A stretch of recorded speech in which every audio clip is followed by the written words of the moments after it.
Welcome to Marketing Spark, where we have conversations with CEOs, entrepreneurs, and marketing leaders about the strategies driving today's most successful businesses. I'm your host, Mark Evans. In today's episode, I'm speaking with Ramli John, founder of DelightPath, an expert in customer onboarding and retention, and author of the best-selling book, Product-Led Onboarding. Today, we'll be diving into one of the most critical elements for business success, keeping customers not just satisfied, but excited and, as important, fiercely loyal. We'll explore actionable strategies for building relationships that last because, after all, it's not just about making sales, but keeping your customers by engaging, educating, and continuing to show them how to get value from your product. Welcome to Marketing Spark, Ramli. I'm excited to be here, Mark. I appreciate you for the invitation. As someone who has written 3 books, I was intrigued by the recent announcement that you've got an upcoming book project. Can you tell us more about how it expands on the ideas from product-led onboarding and how it focuses on retention? The first book I wrote, Product-Led Onboarding, as the name suggests, it's really mainly product-led. It's about building a self-serve experience. The challenge with that is often that as B2B companies scale, it's not enough to have a self-serve or product-led approach. A lot of companies that we think are product-led, like Slack and Zapier, they have a person, even AppQues, where I used to work at, which is pioneered and also was a leader in the product-led space, has a human onboarding approach to it. So Eureka, the new book, will be covering more of 2 other aspects that I didn't cover as much in the book. First is a one-to-one. When does a customer onboarding or customer success team, or even the sales team, when is it the right time to approach and really help a customer? What you said earlier, get them excited and become a fierce, loyal fan of your product. But the other approach is one-to-many. So things like customer education and courses, things like that. All of this, there's 3 things, this one-to-one, one-to-many, as well as self-serve approach. How do they work together to build that habit-forming experience that really gets customers excited about your product and stick for a long time? Before we hit the record button, we were talking about book writing and how in some ways it's getting that tattoo. You forget that it's quite painful. And then you think about it and go, hey, this tattoo looks pretty good. Maybe I'll get another one. But you forget about the fact that it took months and months to write the book. I know a lot of people are interested in writing a book. It's a daunting proposition. What are the lessons that you can offer people writing a book for the first time? As important, what are some of the things that you're going to change now that you've got experience in writing book 1? Okay. What lessons will you, or best practices will you bring to Eureka? That's something that I've just been thinking about as well. What will I change from the first one? For people interested in writing a book, the first advice I have is, in terms of the topic, when you say your name, Ramli John, what do you want to be known as an expert for? Ramli John, expert in X, or whatever your name is. What are you expert in Y, or whatever that is? Once you write a book and you know this, you've written 3 books, people attach that topic to your name now and maybe forevermore, as long as there's books around. I think that's the first thing that you help out. Which topic? Is it too deep or too thing? The other thing that I've seen work well is teach the concept first before you start writing. So that's what I did for one previous book we had when I was working with Product-Led with West Bush. We taught a Product-Led Onboarding cohort course.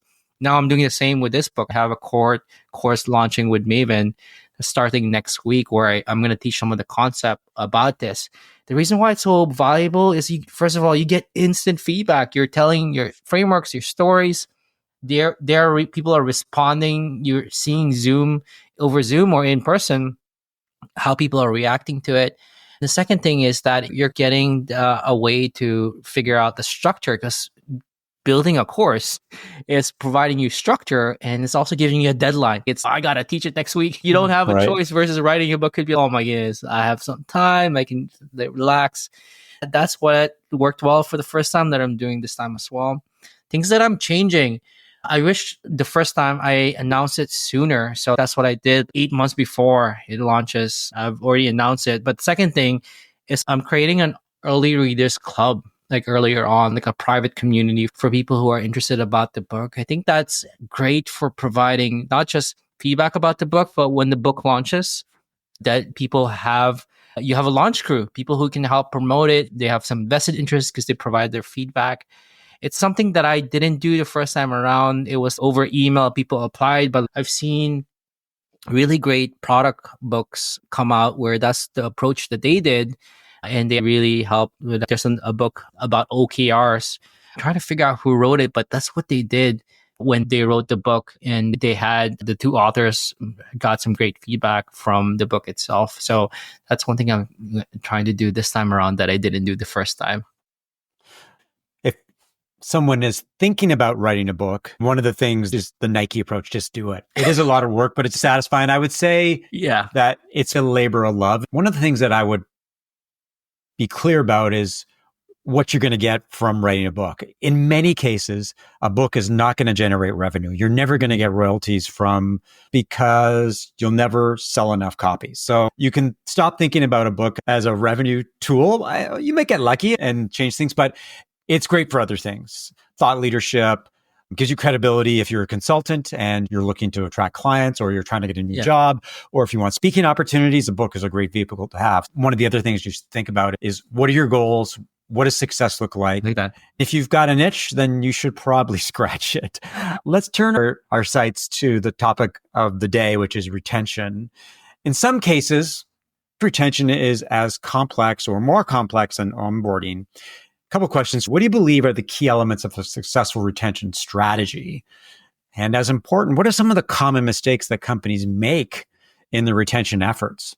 We can start about the retention efforts. I'm surprised if any company has any retention efforts until there's a problem. That's what we face at AppQs, where often companies, they approach retention problems not as problems, but, oh no, we need to acquire more customers. Let's go acquire more customers.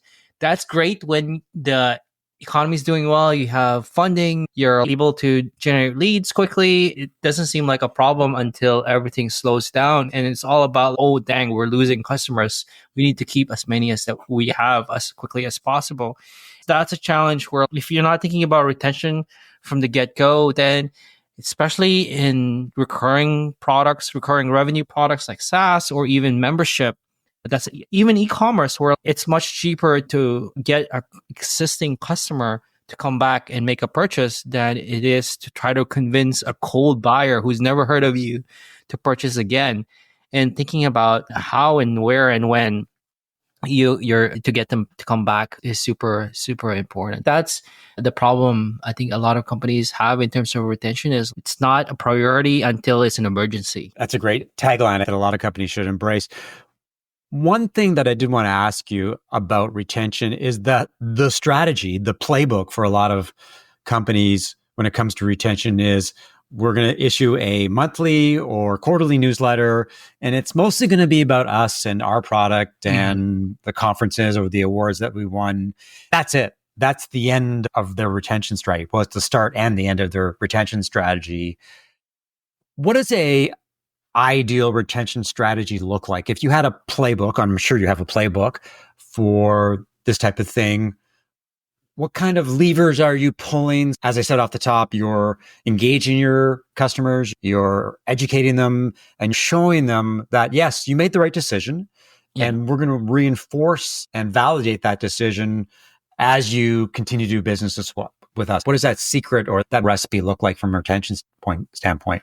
There's a few ways to approach retention. I think the first is, you mentioned newsletter. That's great. But we were talking about books earlier. What is the why behind that? Let me give you a great example of a why and how it fit into their retention strategy. I got a chance to talk to the former head of customer marketing or community at HubSpot. But one of the things he said was their strategy for retention was, let's just not help our customers level up how they do work, but how can we help them become better versions of themselves? Not just at their current job, but in their career. They started offering, as we know, HubSpot Academy pioneered the academy space, but started producing courses that is all around leveling up, becoming a better marketer, a social marketer, and helping them get the promotion sometimes. Where like HubSpot was not even in the conversation.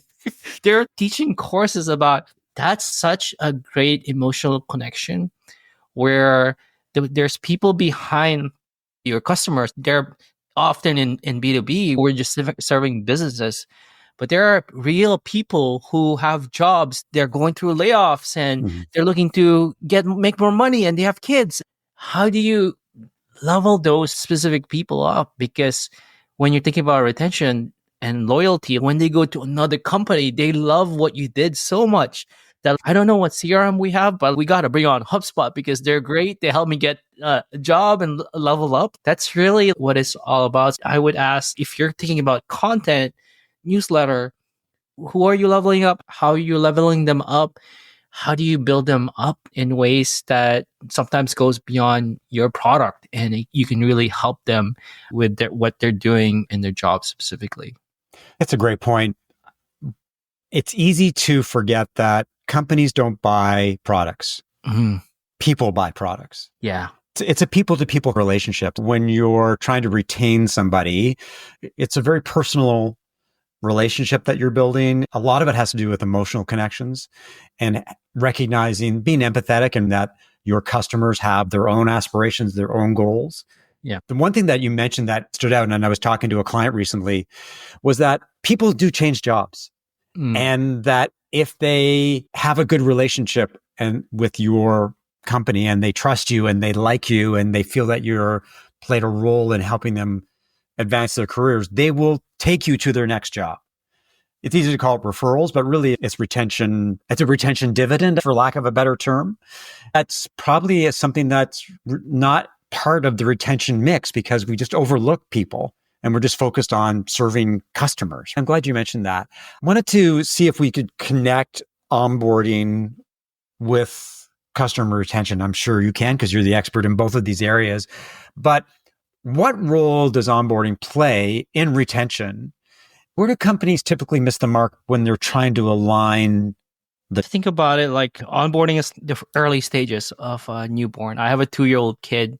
And my wife is an educator, and she always says in her study as an educator, the very first few months and years of a child, it sets them up for how they're going to learn, their character and their ability and the desire to learn. That's the same thing here, where the first few minutes and even first few days of a customer is really setting up their future of how they will have a relationship with your company or not.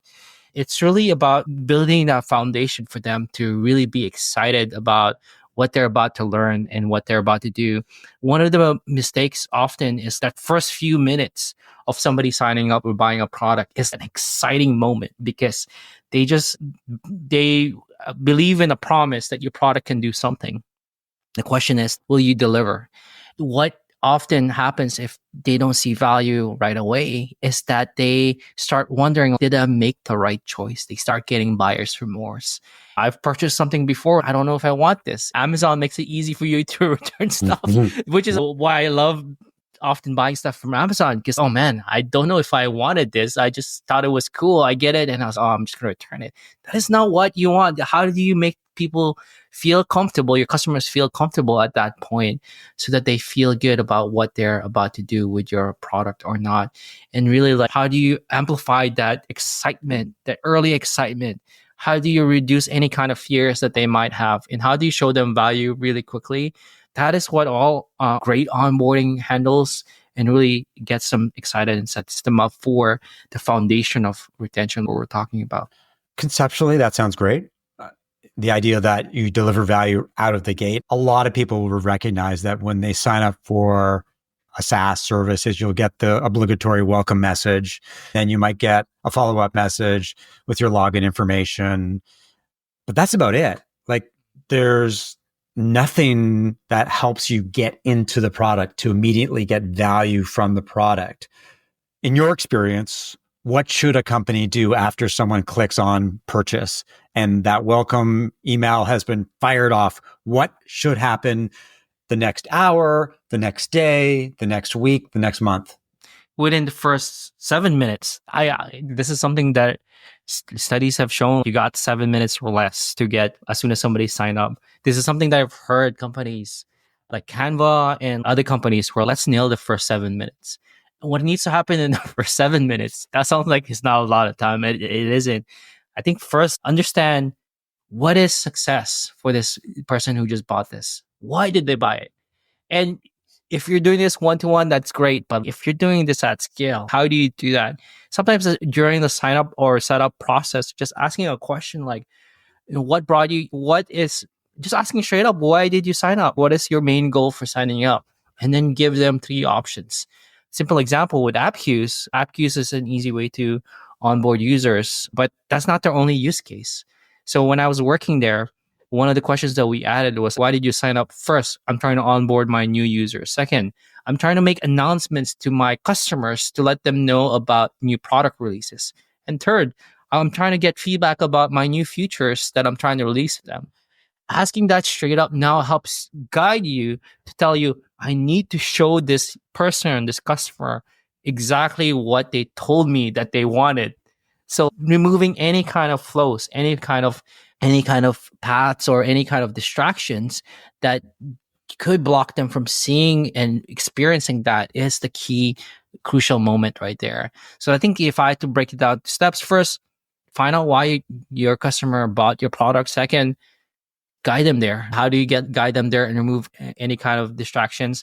And then third, I think I would reaffirm that and ask them to do that action multiple times. That's what people call the habit moment. How do you build a habit around something is when there's a little bit of repetition. So how do you encourage them with email and communication to continue to use that value? Because there's studies that show it takes X number of days for you to do something before it becomes a habit. I think it's 30 days. I'm not entirely sure if I recall, but that's the kind of really what you want to be doing during the onboarding. It's not just to show them the value, but how to build habits around that particular value.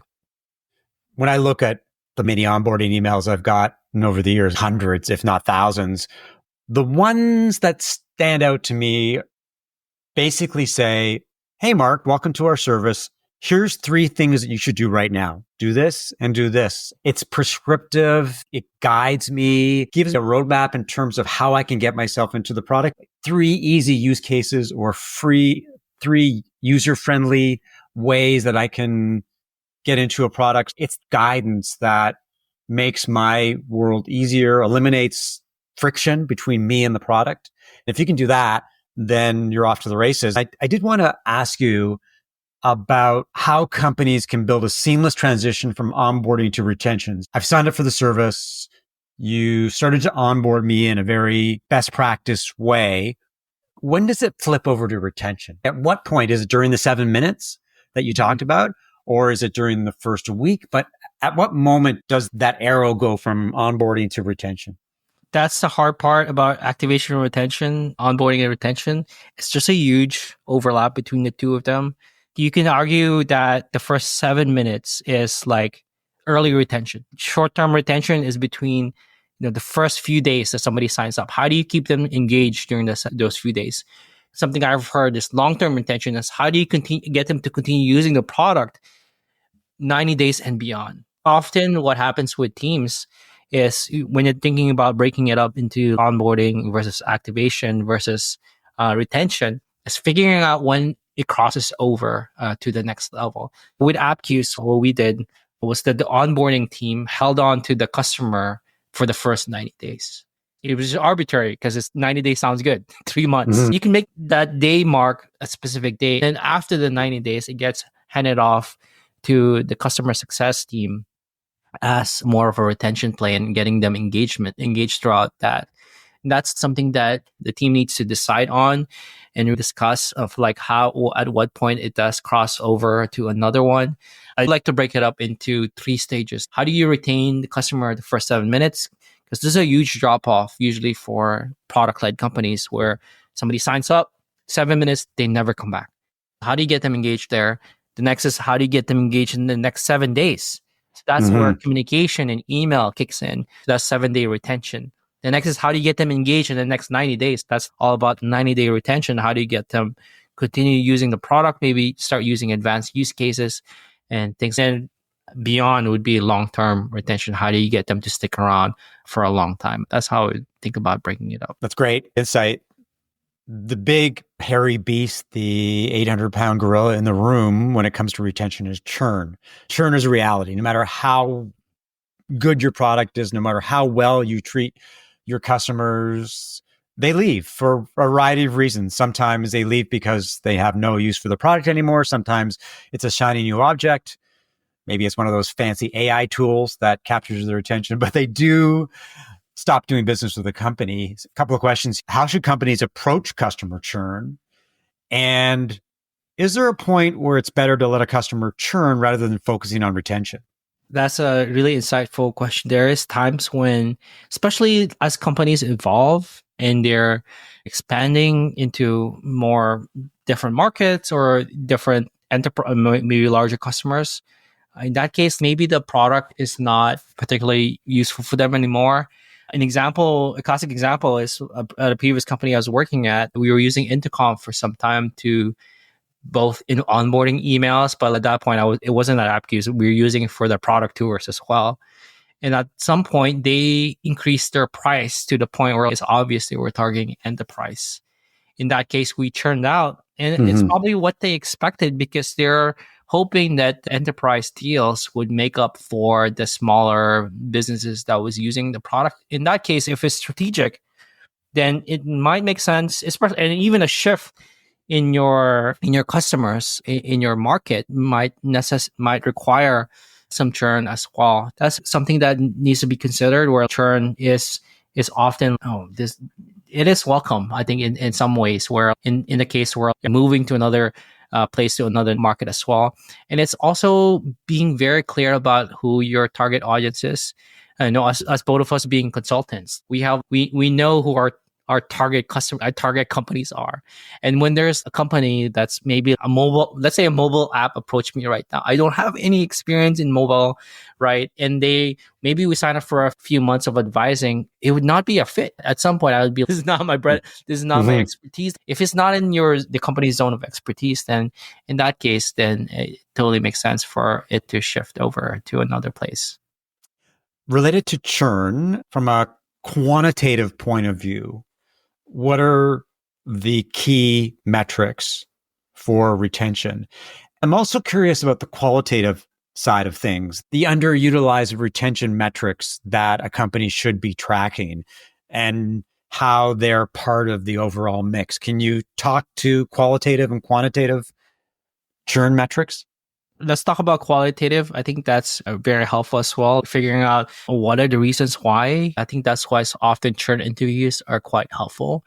What changed in their business? Maybe they outgrew you. In that case, that is an expected churn. When there's unexpected churn, that's when churn surveys I've seen could be very helpful.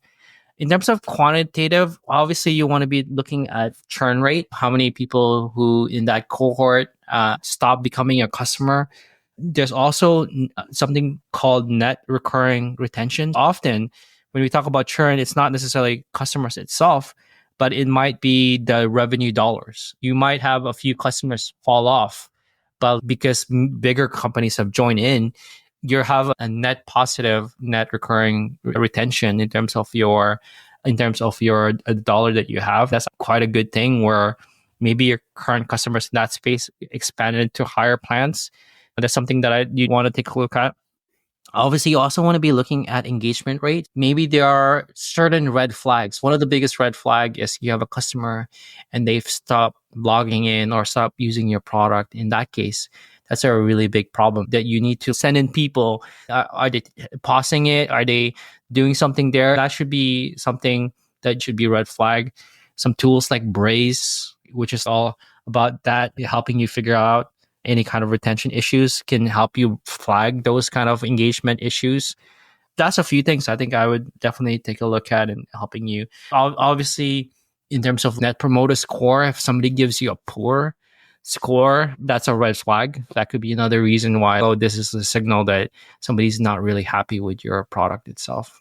Mm-hmm. On a side note, I recently wrote a LinkedIn post about digging into why prospects say no, and not being afraid of no, and trying to uncover the reasons for no. No is often as important insight as yes. Yeah. One of the big questions that was raised in the comments was, how do you get customers, or in this case prospects, to give you honest feedback on why they churn? Because people feel awkward when they leave. Some people like to do it quietly. They unsubscribe, or they simply let their service expire. But when you are trying to discover the reasons behind churn, do you have any recommendations on how you get to the root of the problem, how you get customers to be honest and forthright in terms of why they decided to no longer do business with you?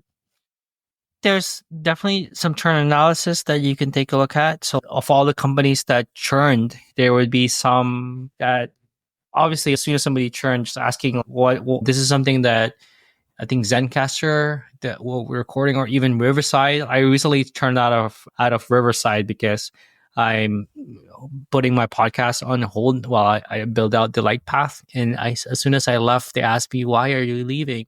Which sounds like begging. Yeah. But just straight up in the moment, they ask, and there's options. And one of them is my project is done. It's easy for me to give that feedback in that context. Obviously, I don't know their response rate to that, but anything contextual as quickly as possible is super helpful, because after the fact, after they've already left, it gets much, much harder. So sending out churn survey, like you mentioned, you might not get a truthful response. Even I've seen some companies incentivize your churn customers with some kind of gift card to do a quick interview, making sure that, hey, this is just for our research. We'd love to donate, whether you want a gift card or us donating to your favorite charity, we'd be happy to do so for 30 minutes of your time, for just to understand what changed in your business and you know what, exactly why. That coming from the product team rather than the sales team or even customer success team could be helpful as well. It would make people feel comfortable that, hey, they're just doing this for research and trying to understand that on its own. You would be remiss if I didn't ask you about the impact of AI on onboarding and retention. In your experience, it's early days for AI. How do you think that it has changed the rules of engagement, or the ways in which companies can approach onboarding and retention? Are there any tools that you're excited about? Do you think that there is ways that companies can embrace AI internally to do a better job of onboarding and retention? Definitely, I'm seeing some companies use chat AI to generate content. I think I've seen a company create their own GPT and plug in their customer data and help that build email sequences and things like that. What I'm really excited about, and I'm seeing some tools. I don't have any recommendations specifically for this yet, but creating, it'd be cool. What AI will really bring to retention and activation is hyper personalization. Mm-hmm. Where right now personalization is all about bucketing people into specific cases or use cases or personas and crafting an experience for that. But people can only do so much to craft that messaging or the buckets. Hyper personalization is about having AI understand you and what that customer is doing and has done or has served, their surfing habits and their engagement, and crafting an onboarding and retention plan and executing it right away. This is something that I heard Duolingo does, where they, based on your engagement and what you do, they send you different prompts on your phone to get you to come back to learn a language. So depending on what they have, thousands, I think 5 to 10,000 messages that they can send you, depending on who you are, where you're at, what stage of learning you're at. They know what message would work best for you at that time, and it shows you they have AI that decides what message will be shown on your phone notification, get you to come back to learn something, which is like, what? That's really amazing. Obviously, they have a ton of data to back that up. That might not be the case for B2B companies where they only have a handful of maybe enterprise customers. But that is, imagine creating a whole learning path or sequence for somebody to be onboarded, but also to continue to engage with your product. Yeah. That hyper-personalization, and that's not something somebody can do. It'll take them years or months of work, which is not something a lot of companies would invest in. But if AI was there and they know your customer, what the customer has done, then they can create a sequence for them specifically. I'm glad you raised personalization, because I think that could be the real thing that companies could embrace when it comes to leveraging AI, which has so much potential, but there's low-hanging fruit, and personalization could be one of them. Final question or final questions would be, where can people learn more about you, what you do, and as important, not your new book, but your upcoming book? People can find me on LinkedIn, first of all, to find some of my content, Ramli John, as well as all my book content, what I'm doing now, both on activation and retention side. People can find me on delightpath.com. So there's delight, the emotion, and path, like straight path. So delightpath.com, and people can sign up for the waitlist for the book there. Thanks, Ramli. And thanks to everyone for listening to another episode of Marketing Spark. If you enjoyed the conversation, rate it, subscribe via Apple Podcasts, Spotify, or your favorite podcast app, and share via social media. If you're a B2B or SaaS company with $1 million to $10 million in revenue and you're looking for traction and to scale, we should talk about how I can help you as a fractional CMO and strategic advisor. You can reach out to me by email, mark@markevans.ca, connect with me on LinkedIn, or visit marketingspark.com. I'll talk to you soon.